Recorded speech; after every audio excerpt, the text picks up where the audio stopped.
इसको लेकर जो बच्चों को में होने की पॉसिबिलिटी है, इस पे क्या कहेंगे आप कि क्या पॉसिबिलिटी है? अब ऐसा है साहब कि तीसरा फेज आएगा या नहीं आएगा, इसके बारे में जो साइंटिस्ट्स हैं, वैज्ञानिक हैं, उनके बारे में एक राय नहीं है। जो पीएम साहब के साइंटिस्ट हैं विजय राघवन साहब, उन्होंने ऐसा कहा कि तीसरी फेज आएगी, जबकि अभी गलेरिया साहब ने ये कहा है कि तीसरी फेज में आएगा या नहीं आएगा पक्का नहीं है। अब ऐसा ये मान रहे हैं कि चूँकि पहली फेज में अधिकतर 60 साल से ज़्यादा उम्र के लोग इन्फेक्ट हुए थे और उनमें मोर्टलिटी बहुत रही थी। दूसरी फेज में 25 से 60 के बीच के लोग, जिसे अपन युवा और लोग कहते हैं, वो इन्वॉल्व हुए थे।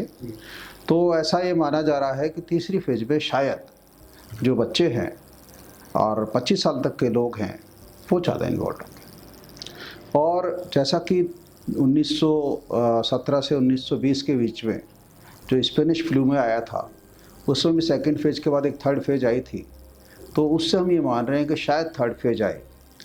एक भारत में बात ये भी है कि वैक्सीनेशन जो है उसका कवरेज अभी बहुत कम हो पाया है, और सेकंड फेज अब ढलान पर है, तो यदि वैक्सीनेशन के कवरेज में इम्प्रूवमेंट नहीं होगा तो लोग अनइम्यूनाइज रह जाएंगे, हर्ड इम्यूनिटी डेवलप नहीं होगी, तो हो सकता है तीसरी फेज फिर आए। तो बड़ा मुश्किल है, किंतु अपने को तैयारी रखनी है। जैसे कि दूसरी फेज में हम इसको एक्सपेक्ट नहीं कर पाए, तो हमारी उतनी तैयारी नहीं हो पाई, तो हॉस्पिटल्स जो है अपना इंफ्रास्ट्रक्चर बहुत ज़्यादा ओवरलोडेड हो गया। तो हम सब ने ये सोचा है कि तीसरी फेज आए नहीं आए उसके बारे में तो स्पेकुलेशन है, but we should be ready for that third phase. Sir, अगर सपोज करो तीसरी फेज आती है और बच्चों को लेकर जो बात कही जा रही है ऐसा होता है, तो वो कैसे पहचाना जाए कि बच्चों में इसके लक्षण कैसे मालूम पड़ेंगे? बच्चों में जो कोरोना के लक्षण हैं वो जो बड़ों में लक्षण होते हैं उससे थोड़े से भिन्न होते हैं। जो बड़ों में लक्षण है वो तो होंगे ही, जैसे कि बुखार का आना, खांसी होना, जुकाम होना, सांस तेज चलना। इसके अलावा बच्चों में पेट दर्द, दस्त, उल्टी, ये भी इसके लक्षण होते हैं। बदन में कमजोरी इसके लक्षण होते हैं। और जो छोटे बच्चे होते हैं 1 साल से छोटे, उनमें भूख कम लगना, दूध कम पीना, सुस्त हो जाना, दौरा आना, हाथ पैर नीले पड़ना, ये भी लक्षण हो सकते हैं। तो इसमें एक जो अन्य कोई भी बीमारी होती है जिसे हम कहते हैं कि कॉमन इन्फेक्शन, उससे कोविड को डिफरेंशिएट करना बच्चों में बहुत मुश्किल है। सर, इसकी मतलब बच्चे पेरेंट्स को क्या हम मैसेज कम्युनिकेट करें कि अगर सपोज जैसा होता है तो बच्चों की किस तरह से देखभाल करें, और छोटे नवजात बच्चे भी उसमें होंगे जिनको इस तरह की दिक्कत होगी, तो उनको कैसे केयर की जाना चाहिए?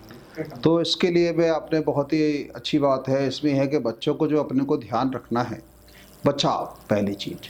तो बचाव के लिए बच्चों को अपन घर से बाहर नहीं ले जाएं, तो वो अपन अधिकतर लोग कर रहे हैं। दूसरा, घर में किसी भी व्यक्ति को यदि बुखार है, खांसी है, जुकाम है या कोरोना का सस्पिशन है, तो उससे उसको दूर रखना है बच्चे को। तीसरा ये है कि बच्चे को एक्टिव रखना है। घर में रहने का मतलब ये नहीं कि बच्चा सुस्त रहे, बच्चा चले फिरे नहीं, या सिर्फ टीवी देखता रहे या मोबाइल देखता रहे। इसमें हेल्दी इम्यूनिटी के लिए एक तो ज़रूरी है कि उसकी डाइट बहुत अच्छी रहे, फ्रूट्स एंड वेजिटेबल और प्रोटीन का सेवन करे।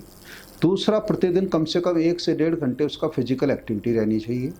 और तीसरा, धूप का सेवन होना चाहिए। तो बच्चे को थोड़ा छत पे ले जाएं, थोड़ा धूप में ले जाएं, छत पे उसके साथ दौड़ लगाएं, उसको कोशिश करें कि छत पे घूमें, या घर में ही ऐसे कोई गेम खेलें जिसमें कि बच्चे का मूवमेंट हो। और आसपास, घर के आसपास यदि किसी को कोरोना नहीं है तो घर के आसपास के कैंपस में भी बच्चे को थोड़ा बहुत ले जा सकते हैं। एक चीज़ ये है कि बच्चों को भी मास्क पहना सकते हैं। ये एक बड़ी भ्रांति है कि बच्चों को मास्क नहीं पहना सकते। ये सभी जगह स्टडी हो गई है कि 2 साल से बड़े बच्चे को आप सर्जिकल मास्क भी पहना सकते हैं, कपड़े का मास्क भी पहना सकते हैं, और 5 साल से बड़े बच्चे को आप किसी भी तरीके का मास्क पहना सकते हैं, इवन जो N95 मास्क है वह भी पहना सकते हैं। तो जैसे अपने को शुरू में 1-2 दिन मास्क पहनने में आदत पड़ने में दिक्कत लगती है, ऐसे ही बच्चों में भी 1-2 दिन में आदत पड़ने में दिक्कत लगती है, उसके बाद बच्चों में आदत पड़ जाती है। बच्चों में आदत डालने के लिए सबसे ज़रूरी है कि उसके माँ बाप कोविड एप्रोप्रिएट बिहेवियर को अपनाएं। जैसे माँ बाप के लिए आवश्यक है कि वो जब भी कोई बात हो तो हाथ धोएं, खाना खाने से पहले, खाना खाने के बाद, मुंह टच करने के पहले, बाहर से आने के बाद अपने अच्छी तरह हाथ धोएं, और मास्क का प्रयोग करें और डिस्टेंसिंग का प्रयोग करें। घर में कोई भी व्यक्ति आता है तो उससे कहें प्यार से कि आप मास्क पहन के रहिए, और उससे आप कम से कम 2 मीटर की डिस्टेंस मेंटेन करें।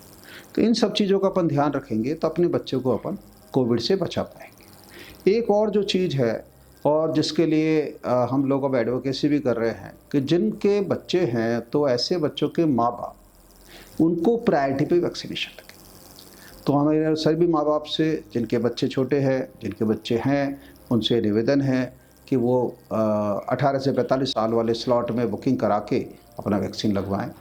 और राज्य सरकार से और केंद्र सरकार से भी हमारा निवेदन है कि पेरेंट्स के लिए अलग से एक स्लॉट बनाएं प्रायोरिटी ग्रुप और उसमें उनको लगाएं, क्योंकि पेरेंट्स से इम्यूनाइज हो जाएंगे और टीचर से इम्यूनाइज हो जाएंगे तो बच्चों को ये कोरोना होने के चांसेस बहुत कम हो जाएंगे। क्योंकि बच्चों में जो कोरोना लगता है या तो पेरेंट्स से लगता है या अपने टीचर से लगता है।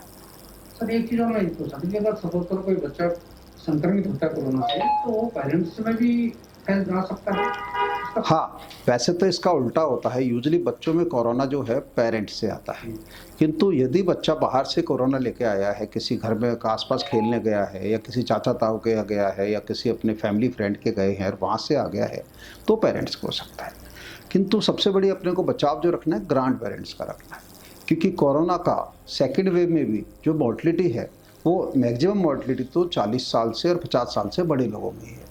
यद्यपि 25 साल 30 साल वाला मॉर्टलिटी हुई है, पर जो परसेंटेज ऑफ मॉर्टलिटी है that is highest in the more than 50 years of age. तो जो अपने ग्रांड पेरेंट्स हैं, बच्चे के ग्रांड पेरेंट्स हैं, उनसे अपने को बच्चे को दूर रखना है, उनसे अपने को बिल्कुल बचाव रखना है। और केयर टेकर एक ही रखना है। यदि किसी बच्चे को कोरोना हो जाता है तो एक केयर टेकर अपने को डिजाइन करना पड़ेगा, डेजिग्नेट करना पड़ेगा, माँ या फादर, और ऐसा केयर टेकर लें जिसको ऑलरेडी कोरोना हो चुका है तो बहुत अच्छी बात है, तो वो उसका ध्यान रखें और बाकी लोग उससे थोड़ा डिस्टेंसिंग रखें, और जो बुजुर्गों से तो बहुत ही ज़्यादा अपन उसको बचा रखें। Okay sir, thank you very much. Thank you. Money park heart and EECP general hospital US FDA व अमेरिकन हार्ट एसोसिएशन द्वारा अनुमोदित राजस्थान का प्रथम अंतर्राष्ट्रीय मापदंडों के अनुसार हार्ट अटैक के मरीजों का बिना सर्जरी बिना भर्ती किए EECP द्वारा अत्याधुनिक इलाज।